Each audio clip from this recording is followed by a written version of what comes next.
Orang cakap aku ni tak ikut had laju. Tapi sekarang ni dekat dashcam ni, kau tengok aku ikut had laju 90km. Tapi Seorang influencer terkenal memuat naik video dia memandu mengikut had laju. Influencer tersebut didakwa menyindir netizen kerana pernah mengkritiknya memandu melebihi had laju. Lalu dia memandu pada kadar had laju di lorong paling kanan dan menyatakan bahawa ada pemandu kereta dari belakang memberikan isyarat flash lampu kepadanya. Dia memutuskan untuk tidak mengendahkan kereta tersebut kerana dia memandu mengikut had laju. Dia berkata, "Sekarang ini aku ikut had laju 90km sejam tetapi ada orang bagi aku isyarat lampu tinggi. Adakah aku dikira land hogger?" Seorang pengguna TikTok telah memberikan respon kepada influencer tersebut.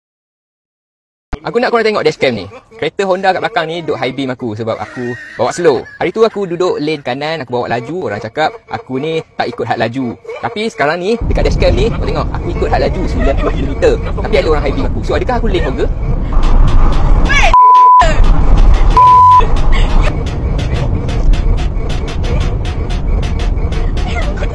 Lane kanan tu lane memotong ke lane had laju? Sebab hari tu aku bawa laju, korang cakap aku yang salah kan? Sebab aku drive melebihi had laju walaupun duduk lane kanan kan? So sekarang ni aku cakap lane kanan ni berfungsi untuk apa sebenarnya? Tag lah semua, tag PDRM, SPRM, LHDN, PBSM, MMMM, semua MLM, semua korang tag semua, bincangkan dekat bawah ni. Siapa yang betul, siapa yang salah? Benda simple je bang. Kau baru dapat lesen kereta ke macam mana kan? Lane kanan tu untuk memotong. Walaupun had laju dia 90km sejam, tapi lane kanan tu untuk memotong. Kalau kau bawa 90km sejam, had laju kemasaan, kau duduklah lane tengah. Takkanlah orang nak motong kau dengan bawa kelaju yang sama. Macam mana dia nak motong kau? Kau bawa 90, dia bawa 90, macam mana dia nak motong kau? Dia kena push lah laju sikit. Kalau tidak, aduh, hai pening lah bang. Kalau orang tu bawa lebih kelajuan pun kena saman, dia yang kena saman, bukan kau. Benda ni simple je. Buang ego, betul langsung.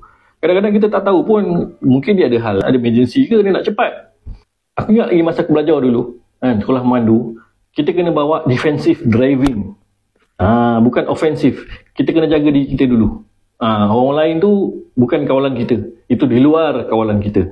So, buang ego, betul langsung. InsyaAllah kita selamat di jalan raya.